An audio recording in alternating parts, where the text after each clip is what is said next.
नमस्कार दोस्तों, मैं विनोद कुमार आज आपके लिए लेके आया हूँ एनसीईआरटी की कक्षा 12 की राजनीति विज्ञान का पहला चैप्टर, जिसमें हम नोट्स के आधार पर इस चैप्टर को पढ़ेंगे। बाद लिए शुरू करते हैं बिना देर किए।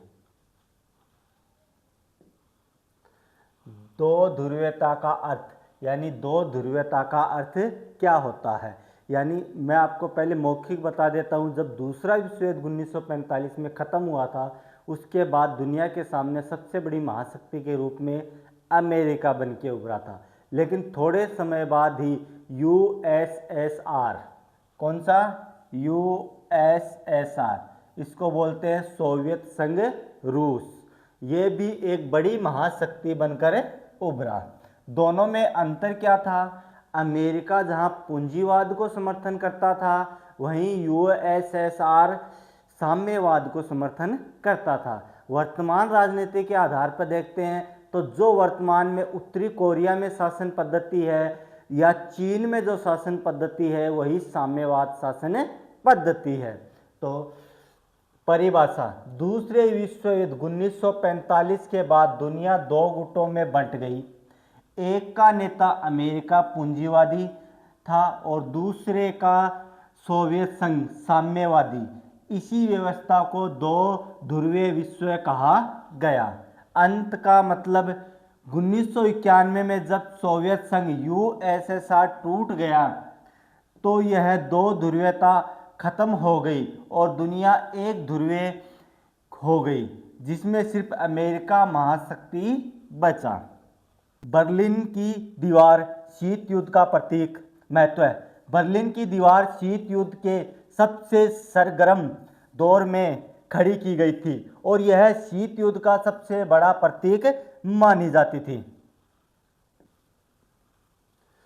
विभाजन, यह दीवार पूंजीवादी दुनिया पश्चिमी बर्लिन और साम्यवादी दुनिया पूर्वी बर्लिन के बीच विभाजन का प्रतीक थी। निर्माण और अवधि, इसका निर्माण 1961 में किया गया था। यह दीवार 150 किलोमीटर से भी ज़्यादा लंबी थी और यह लगभग 28 वर्षों तक खड़ी रही। दीवार का गिरना, 9 नवंबर 1989 को आम जनता ने इस दीवार को तोड़ दिया। यह घटना शीत युद्ध के अंत की शुरुआत एक बड़ी ऐतिहासिक कड़ी थी।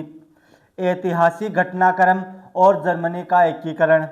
जनता की शक्ति, 1989 में पूरी जर्मनी की आम जनता ने दीवार गिराकर साम्यवादी शासन के विरुद्ध अपने आक्रोश को व्यक्त किया। एकीकरण, इसके बाद दूसरे विश्व युद्ध के बाद से विभाजित हो चुके जर्मनी का पुनः एकीकरण संभव हो सका। पूर्वी यूरोप में परिवर्तन, सोवियत संघ के खेमे में शामिल पूर्वी यूरोप के 8 देशों में ने एक एक करके जनता के प्रदर्शन को देखकर अपने साम्यवादी शासन को बदल डाला। दूसरी दुनिया का पतन और सोवियत संघ का विघटन। परिणति, इन घटनाओं का अंत दूसरी दुनिया सोवियत खेमे के पतन की और शीत युद्ध की समाप्ति के रूप में हुआ। विघटन, सोवियत संघ ने अपने प्रभाव वाले देशों में हो रहे इन परिवर्तनों को सैन्य मजबूरी के कारण नहीं, बल्कि आम जनता की सामूहिक कार्रवाई के दबाव के कारण चुपचाप स्वीकार किया। अंततः स्वयं सोवियत संघ का भी विघटन हो गया। यानी हम यहाँ देखते हैं कि जब दूसरा विश्व युद्ध खत्म हुआ, उसमें जर्मनी हार गया तो जर्मनी की राजधानी बर्लिन को दो भागों में बांट दिया। एक भाग जहां सोवियत संघ के अधिकार में था तो दूसरा भाग अमेरिका के। बीच में एक दीवार बना दी गई थी। बाद में जर्मनी की जनता ने, कौन सी जनता ने? पूर्व जर्मनी की जनता ने उस दीवार को गिरा दिया, जिसके कारण बर्लिन का एकीकरण हुआ और बर्लिन के एकीकरण के साथ ही जर्मनी का एकीकरण भी प्रारंभ हो गया। दूसरी तरफ देखते हैं, यूरोप के लगभग 8 ऐसे देश थे जो सोवियत संघ रूस के पक्ष में थे। उन्होंने एक एक करके अपने आप को सोवियत संघ से अलग कर लिया, जिसके कारण भी साम्यवाद या यूएसएसआर का विघटन प्रारंभ हो गया और अंत में आते आते अंत में ऐसा हुआ कि खुद यूएसएसआर का भी विघटन हो गया। सोवियत प्रणाली क्या थी? सोवियत प्रणाली का जन्म और आदर्श उत्पत्ति। साम्यवादी सोवियत गणराज्य यूएसएसआर रूस में हुई 1917 की समाजवादी क्रांति के बाद अस्तित्व में आया। उद्देश्य यह क्रांति पूंजीवादी व्यवस्था के विरोध में थी और समाजवाद के आदर्शों तथा समतामूलक समाज की स्थापना से प्रेरित थी। निजी संपत्ति का विरोध। यह मानव इतिहास में निजी संपत्ति की संस्थानों को समाप्त करने और समाज को समानता के सिद्धांत पर रचने की सबसे बड़ी कोशिश थी। पार्टी का महत्व। सोवियत प्रणाली के निर्माताओं ने राज्य और पार्टी की संस्था को प्राथमिक महत्व दिया। राजनीतिक और आर्थिक विशेषताएं। एक दलीय व्यवस्था।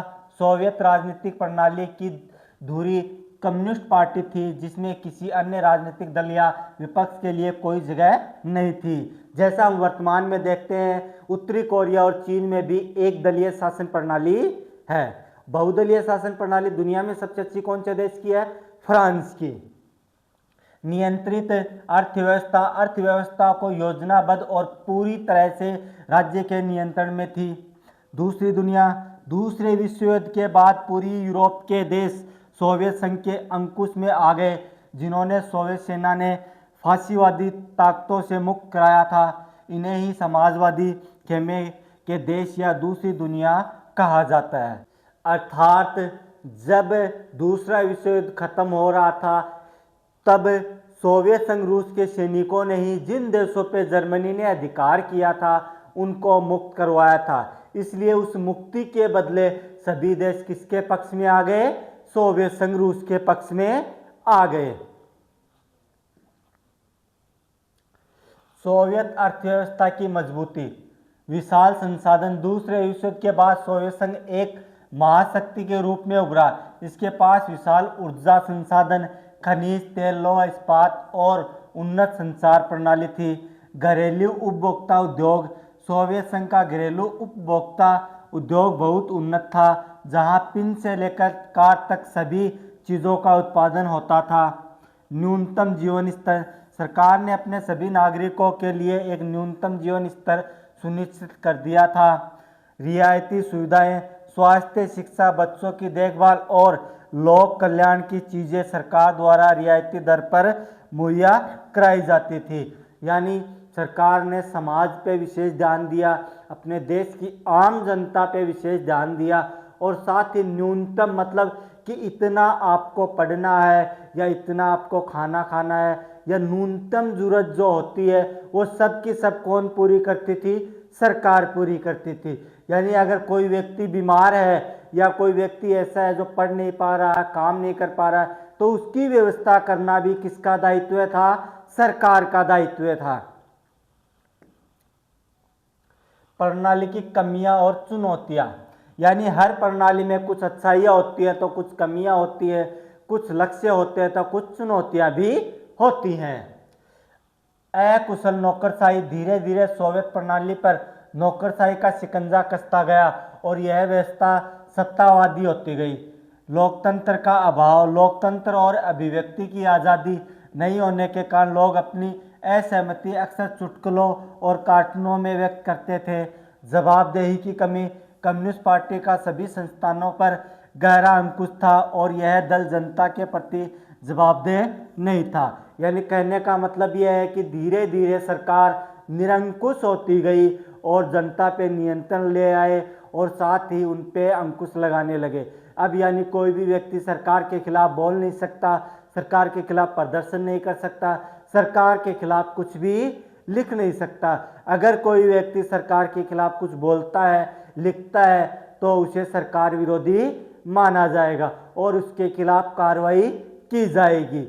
यानी पूरी तरह से हर व्यक्ति सरकार के नियंत्रण में था। मतलब सरकार का विरोध देशद्रोह की श्रेणी में रख दिया गया। इसके कारण सभी नौकरशाह क्या हो गए? तानाशाह हो गए और पूरी तरह से निरंकुश हो गए थे। रूसी प्रभुत्व। सोवियत संघ 15 गणराज्यों से मिलकर बना था, लेकिन वास्तव में रूस का हर मामले में प्रभुत्व था, जिससे अन्य देशों की जनता खुद को उपेक्षित महसूस करते थे। यानी यूएसएसआर कितने देशों का संगठन था? 15 देशों का। वर्तमान में समझिए कि अगर मान लो अमेरिका है तो अमेरिका में कितने राज्य हैं? 50 राज्य। भारत की बात करें तो भारत में कितने राज्य हैं? 28 राज्य। तो उस समय सोवियत संघ में कितने देश थे? 15 देश थे। और उनमें सब में चलती किसकी थी? रूस की ही चलती थी। सोवियत संघ के प्रमुख नेता व्लादिमीर लेनिन 1870 से 1924 ये कम्युनिस्ट पार्टी के संस्थापक थे। उन्होंने 1917 में रूसी क्रांति का नेतृत्व किया। ये सोवियत समाजवादी गणराज्य के संस्थापक अध्यक्ष थे और पूरी दुनिया में साम्यवाद के प्रेरणा स्रोत माने जाते हैं। सोवियत व्यवस्था में संकट के कारण हथियारों की होड़। सोवियत संघ ने अमेरिका को टक्कर देने के लिए हथियारों की होड़ में भारी संसाधन खर्च किए, जिससे उससे भारी आर्थिक कीमत चुकानी पड़ी। तकनीकी पिछड़ापन। सोवियत संघ प्रौद्योगिकी और बुनियादी ढांचे, परिवहन, ऊर्जा के मामले में पश्चिमी देशों की तुलना में पिछड़ गया। अफगानिस्तान में हस्तक्षेप। 1979 में सोवियत संघ के अफगानिस्तान में हस्तक्षेप ने इसकी व्यवस्था को और भी कमजोर कर दिया। खाद्यान्न संकट। उत्पादकता और तकनीक में कमी के कारण हर तरह की उपभोक्ता वस्तु की कमी हो गई और खाद्यान्न का आयात साल दर साल बढ़ता गया। यानी ये कमियां थी जिसके कारण यूएसएसआर का विघटन हुआ था। तकनीक की कमी, खाद्यान्न की कमी या अफगानिस्तान युद्ध में हिस्सा लेना। ठहराव। 1970 के दशक के अंतिम वर्षों में यह व्यवस्था पूरी तरह लड़खड़ा गई और अंततः ठहर सी गई।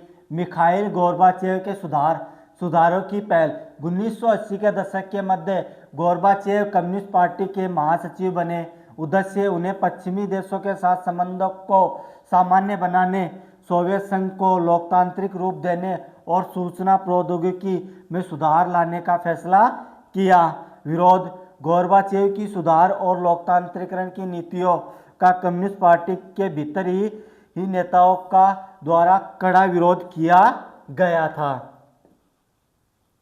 विघटन की प्रतिक्रिया। 1991 तख्तापलट। 1991 में कम्युनिस्ट पार्टी के गर्मपंथियों ने एक तख्तापलट को बढ़ावा दिया, लेकिन जनता पूरी तरह व्यवस्था को वापस नहीं जाना चाहती थी। बोरिस येल्त्सिन का उदय। येल्त्सिन ने तख्तापलट के विरोध में महत्वपूर्ण भूमिका निभाई और वे एक नायक की तरह उभरे। रूस की भूमिका। येल्त्सिन के नेतृत्व में रूस ने केंद्रीकृत नियंत्रण को मानने से इनकार कर दिया और सत्ता मास्को से गणराज्यों की ओर खिसकने लगी। औपचारिक समाप्ति। दिसंबर 1991 में येल्त्सिन के नेतृत्व में सोवियत संघ के 3 बड़े गणराज्य रूस, यूक्रेन और बेलारूस ने सोवियत संघ की समाप्ति की घोषणा कर दी। यानी यह कारण थे जिससे हम देख सकते हैं कि सोवियत संघ विघटन हो रहा था। यानी कोई भी चीज़ बनती है तो शायद एक साथ बन सकती है, लेकिन टूटने में उसे थोड़ा थोड़ा टाइम लगता है। परिणाम। कम्युनिस्ट पार्टी प्रतिबंधित हो गई और सोवियत गणराज्यों ने स्वतंत्रता और लोकतंत्र को अपना आधार बनाया। यानी कम्युनिस्ट पार्टी को पूर्ण रूप से प्रतिबंधित कर दिया गया।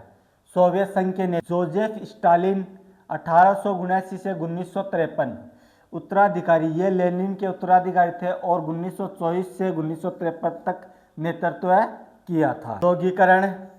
इन्होंने सोवियत संघ को मजबूत बनाने के दौर में औद्योगिकरण और खेती के बलपूर्वक सामूहिकरण को बढ़ावा दिया।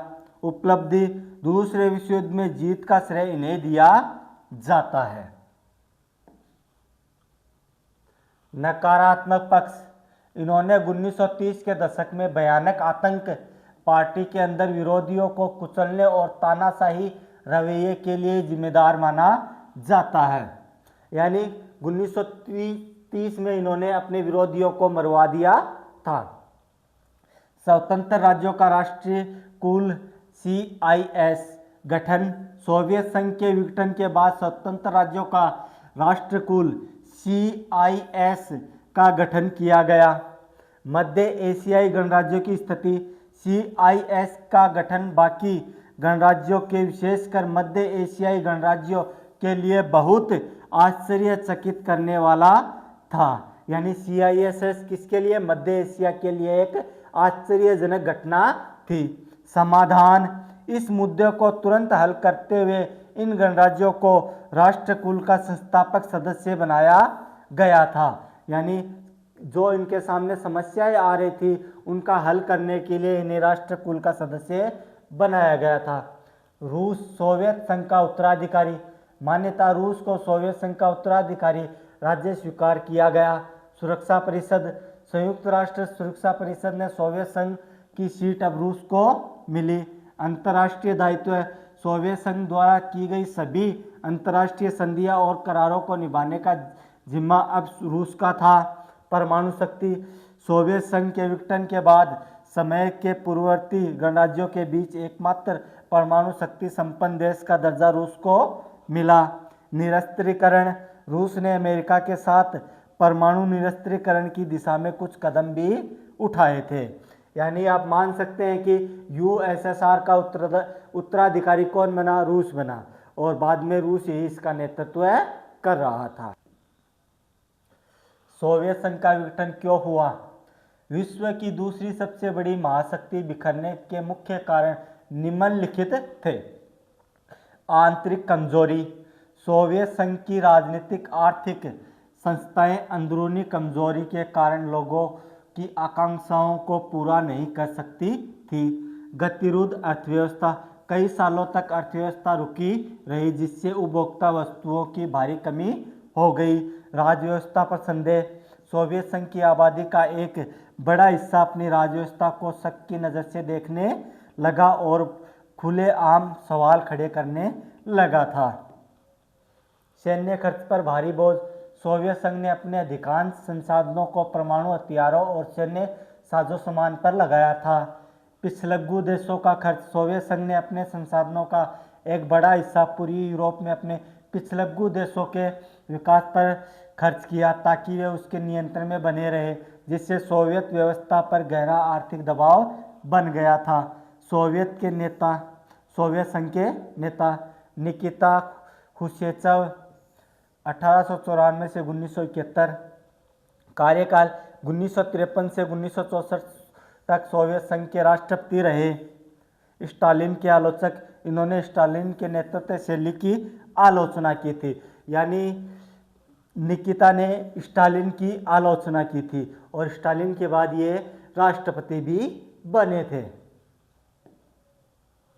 सुधार। 1956 में कुछ महत्वपूर्ण सुधार लागू किए।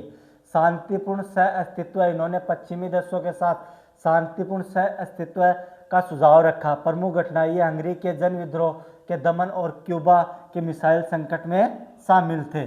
पश्चिमी देशों से तुलना और मनोवैज्ञानिक धक्का। सोवियत संघ नागरिकों की पश्चिमी मुल्कों की तरक्की के बारे में जानकारी बढ़ी जिससे वे अपनी और पश्चिमी राजव्यवस्था के बीच का अंतर समझने लगे थे। यानी इन सुधारों के कारण लोग पश्चिमी दुनिया के संपर्क में आए और लोकतंत्र का महत्व समझने लगे थे। सालों तक इन्होंने बताया गया था कि सोवियत व्यवस्था बेहतर है, लेकिन पिछड़ेपन की सच्चाई जानकर लोगों को मनोवैज्ञानिक रूप से गहरा धक्का लगा था। यानी लोगों को बताया गया था कि हम विकास के दौर में हैं, दुनिया में सबसे आगे हैं, लेकिन जैसे ये दुनिया के संपर्क में आए इन्हें वास्तविकता का एहसास हुआ। प्रशासनिक और राजनीतिक गतिरोध। सोवियत संघ प्रशासनिक और राजनीतिक रूप से पूरी तरह रुक चुका था। कम्युनिस्ट पार्टी ने 70 सालों तक देश शासन किया और अब जनता के प्रति जवाबदेह न रह गई थी। भारी भ्रष्टाचार, गलतियों को सुधारने की व्यवस्था की अक्षमता और सत्ता का अधिक केंद्रीकृत होना विघटन के बड़े कारण बने थे। पार्टी के अधिकारियों को आम नागरिकों से कहीं ज़्यादा विशेषाधिकार मिले हुए थे, जिससे जनता खुद को शासकों से अलग महसूस करती थी। यानी पार्टी के कार्यकर्ता अपने आप को सर्वोपरि समझते थे, उनके अधिकारी आम जनता से ऊपर समझते थे और उन्हें सुविधाएं भी अधिक मिलती थी। गोर्बाचेव के सुधारों का विवाद। गोर्बाचेव ने अर्थव्यवस्था सुधारने और प्रशासनिक ढील देने का वादा किया था, लेकिन उनके सुधारों ने समाज को दो हिस्सों में बांट दिया। धीमी गति का आरोप। जनता का एक तबका चाहता था कि गोर्बाचेव और भी तेजी से गति करे और कदम उठाए। वे उनकी कार्य पद्धति से धीरज खो बैठे थे। पार्टी का विरोध। कम्युनिस्ट पार्टी के सदस्य और वे लोग जो पुरानी व्यवस्था से फायदे में थे गोर्बाचेव के सुधारों का विरोध कर रहे थे, क्योंकि उनके विशेषाधिकार कम हो रहे थे।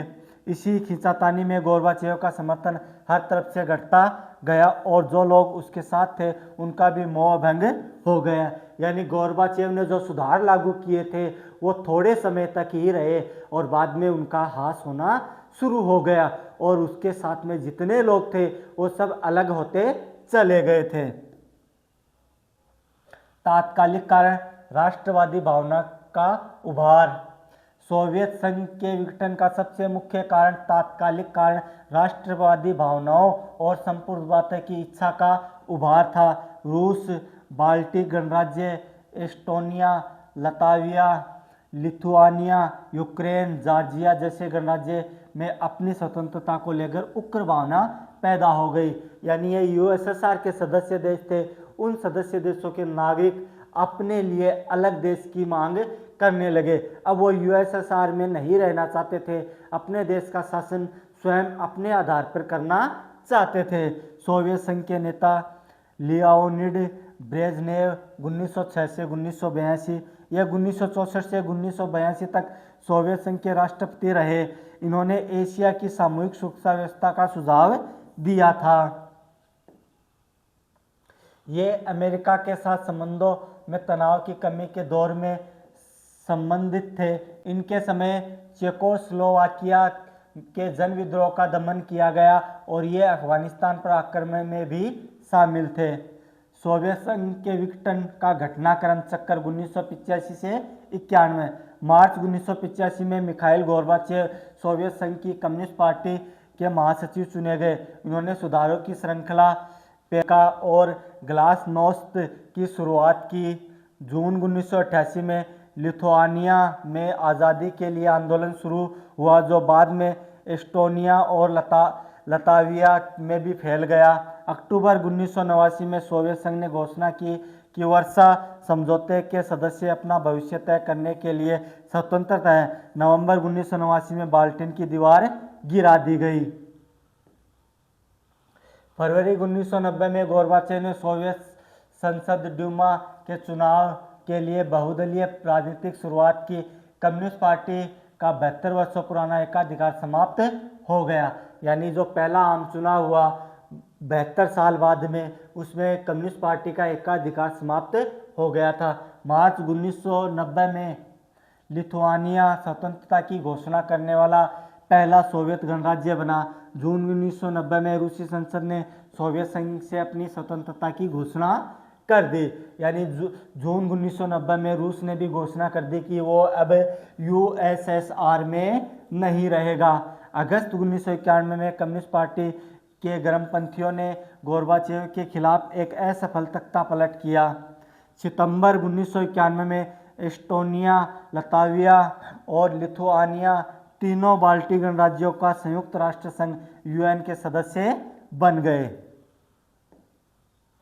दिसंबर 1991 में रूस, बेलारूस और यूक्रेन ने 1922 की सोवियत संघ निर्माण की संधि को समाप्त किया और स्वतंत्र गणराज्य राष्ट्रकुल CIS बनाया।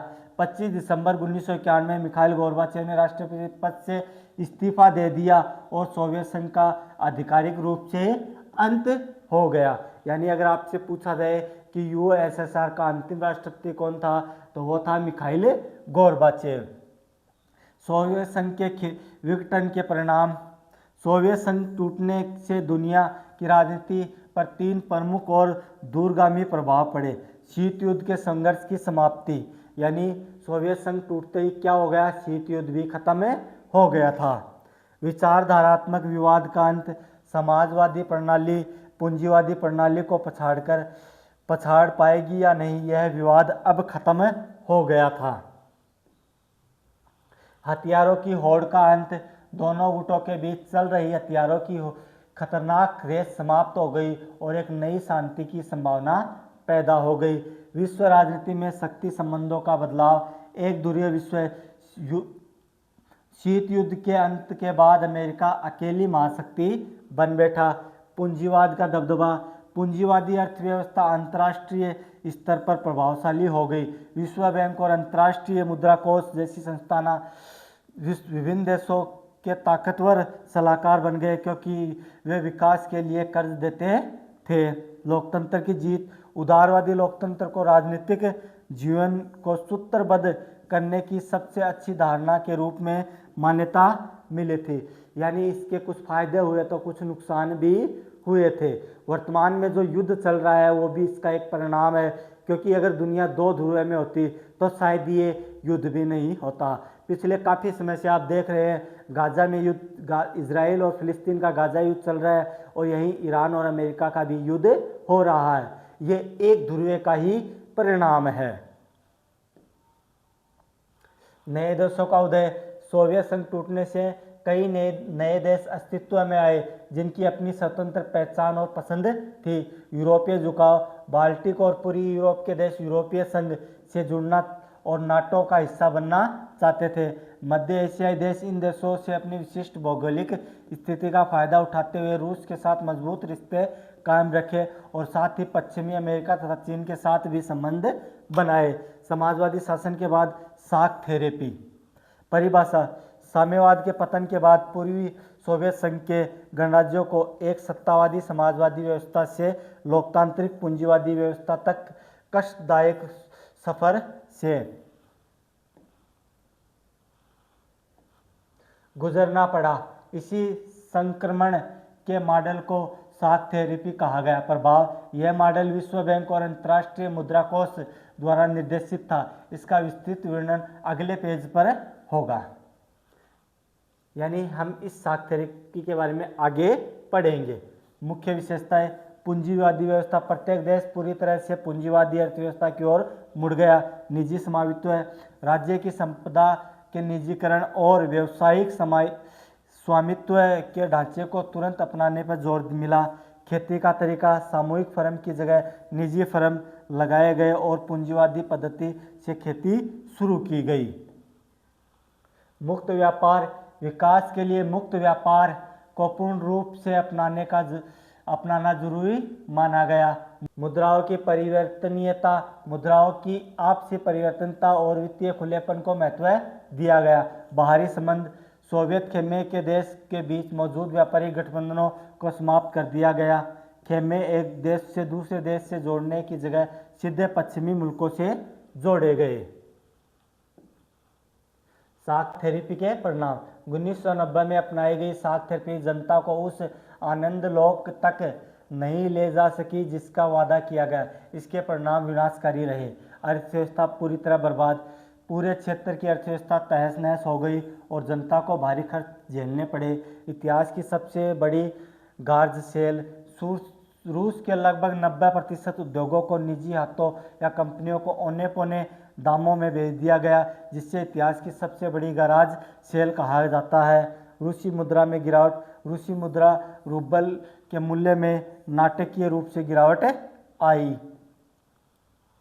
मुद्रास्फीति, महंगाई इतनी ज़्यादा बढ़ गई कि लोगों की जमा पूंजी जाती रही। समाज कल्याण का सरकारी रियायतों को ख़त्म कर दिया गया, जिससे गरीब लोग और गरीब हो गए और समाज के मध्य वर्ग हाशिए पर आ गए। शाक थेरेपी के आर्थिक और सामाजिक प्रभाव, शाक थेरेपी ने पूरी सोवियत संघ देशों की व्यवस्था को पूरी तरह बदल दिया, लेकिन इससे परिणाम काफ़ी नकारात्मक रहे। बैंकिंग और वित्तीय संगठन, रूस में लगभग 15,000 बैंक और वित्तीय संस्थान दिवालिया हो गए। उदाहरण के लिए इनकाम बैंक, रूस का दूसरा सबसे बड़ा निजी बैंक, के डूबने से हजारों ग्राहकों और कंपनियों की जमा पूंजी खत्म हो गई। खाद्यान्न सुरक्षा का अंत, सामूहिक खेती की प्रणाली समाप्त होने से खाद्यान्न सुरक्षा का खत्म हो गई और रूस को बड़े पैमानों पर अनाज आयात करना पड़ा था। सकल घरेलू उत्पादन, जीडीपी में गिरावट, 1999 में रूस का वास्तविक जीडीपी 1989 की तुलना में बहुत नीचे आ गया था। समाज का कल्याण विकास, समाज कल्याण का विनाश, सरकारी रियायतों के खात्मे से गरीबी बढ़ गई, मध्य वर्ग हाशिए पर आ गया और बौद्धिक कामों से जुड़े लोगों या तो बिखर गए या देश छोड़कर चले गए। यानी इसका सबसे बड़ा परिणाम ये हुआ कि ये देश पूरी तरह बर्बाद हो गया। यानी जो सरकार समाज कल्याण की जो नीतियाँ चला रही थी वो सब की सब खत्म हो गई और पूर्ण रूप से उद्योग धंधे, खेती, कृषि सब बर्बाद हो गए और भारी मात्रा में विदेशों से अनाज खरीदना पड़ा, जिसके कारण भारी कर्ज बढ़ गया। इस कारण लोगों का पैसा तबाह और बर्बाद हो गया। जो लोग वहाँ रह पाए वो रह पाए, बाकी देश छोड़कर चले गए।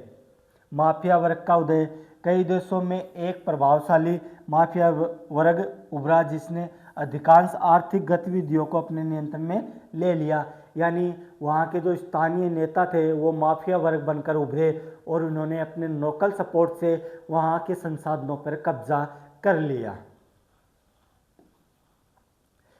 गहरी असमानता, निजीकरण ने अमीरों और गरीबों के बीच एक तीखी खाई पैदा कर दी, जिससे समाज में भारी आर्थिक असमानता पैदा हो गई। यानी निजीकरण के कारण सबसे बड़ी व्यवस्था क्या हो गई, अमीर और अमीर हो गए, गरीब और गरीब हो गए। राजनीतिक ढांचा और सत्तावाद, जल्दबाजी में बने संविधान, इन देशों के संविधान हड़बड़ी में तैयार किए गए जिससे कई कमियां रह गई। अत्यधिक शक्तिशाली राष्ट्रपति, रूस सहित अधिकांश देशों में राष्ट्रपति को कार्यपालिका प्रमुख बनाकर उन्हें लगभग असीमित शक्तियां दे दी गई, जिससे संसद कमजोर संस्था बनकर रह गई। सत्तावादी शासन, मध्य एशिया के देश जैसे तुर्कमेनिस्तान, उज्बेकिस्तान में राष्ट्रपतियों ने पहले ही खुद को 10 वर्षों के लिए बहाल किया और फिर समय सीमा आगे बढ़ा दी।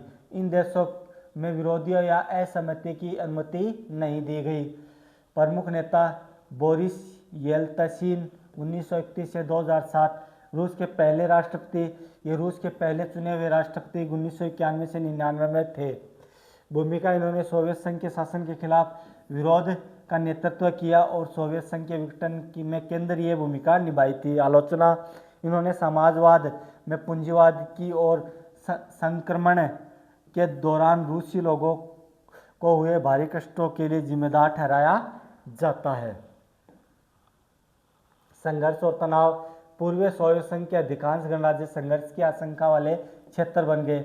गृह युद्ध और बगावत, कई गणराज्यों ने गृह युद्ध और आंतरिक विद्रोह को झेला। रूस के भीतर संघर्ष, रूस के 2 गणराज्य चेचन्या और दागिस्तान ने हिंसक अलगाववादी आंदोलन चले। मॉस्को ने सैन्य बमबारी के जरिए इन आंदोलनों को दबाने की कोशिश की, जिससे मानव अधिकारों का व्यापक उल्लंघन हुआ था।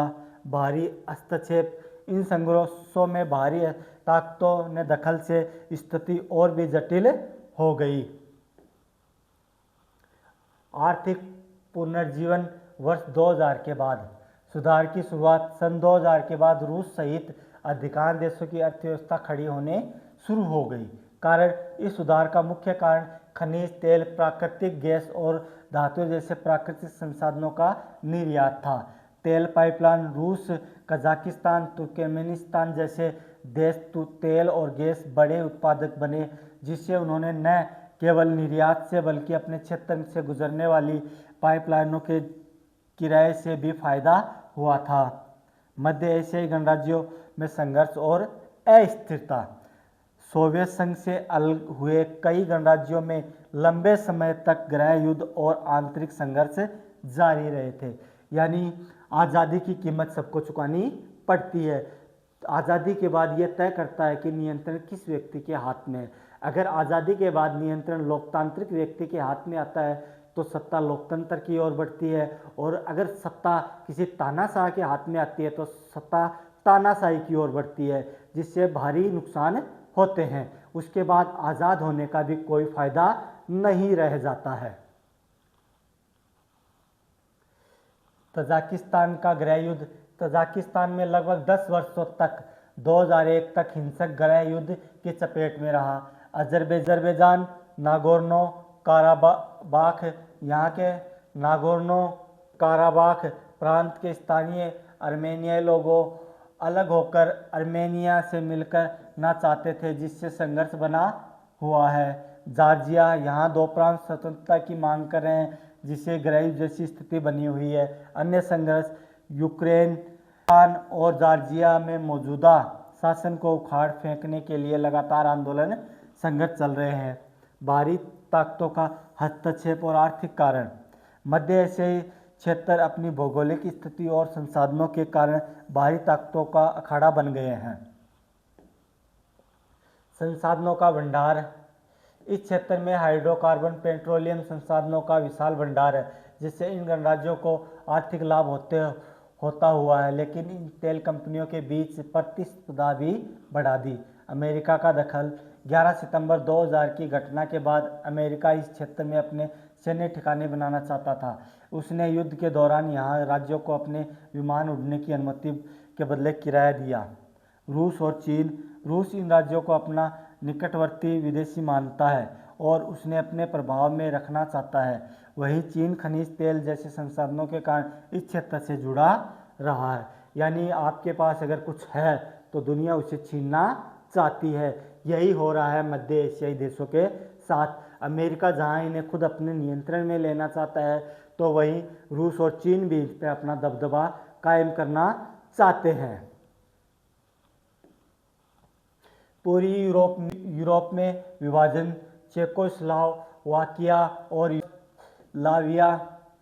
चेकोस्लोवाकिया यह देश शांतिपूर्वक दो भागों में चेक और स्लोवाकिया में बंट गया। चेकोस्लोवाकिया यहाँ का विभाजन बहुत ही हिंसक रहा। 1991 के बाद बोस्निया हर्जेगोविना, स्लोवेनिया और क्रोएशिया ने खुद को स्वतंत्र घोषित कर दिया, जिससे यहाँ जातीय संघर्ष ने गृह युद्ध का रूप लिया और अंततः नाटो के हस्तक्षेप करना पड़ा।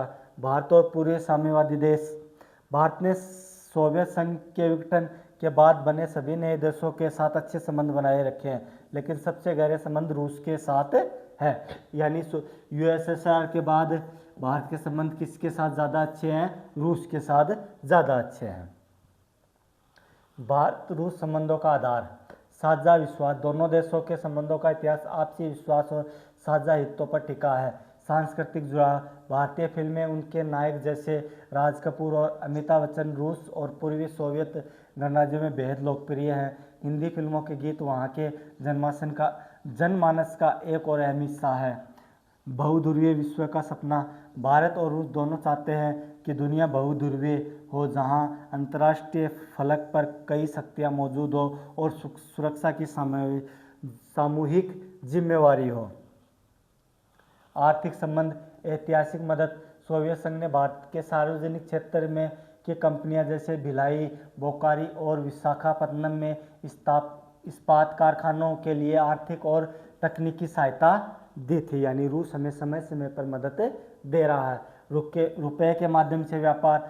जब भारत के पास विदेशी मुद्रा की कमी थी, तब सोवियत संघ ने रुपये को माध्यम बनाकर भारत के साथ व्यापार किया था। ऊर्जा सहयोग। भारत रूस से अपनी ऊर्जा जरूरत तेल और गैस की आपूर्ति बढ़ाने के लिए कोशिश कर रहा है। कजाकिस्तान और तुर्कमेनिस्तान के साथ भी सहयोग के प्रयास जारी हैं।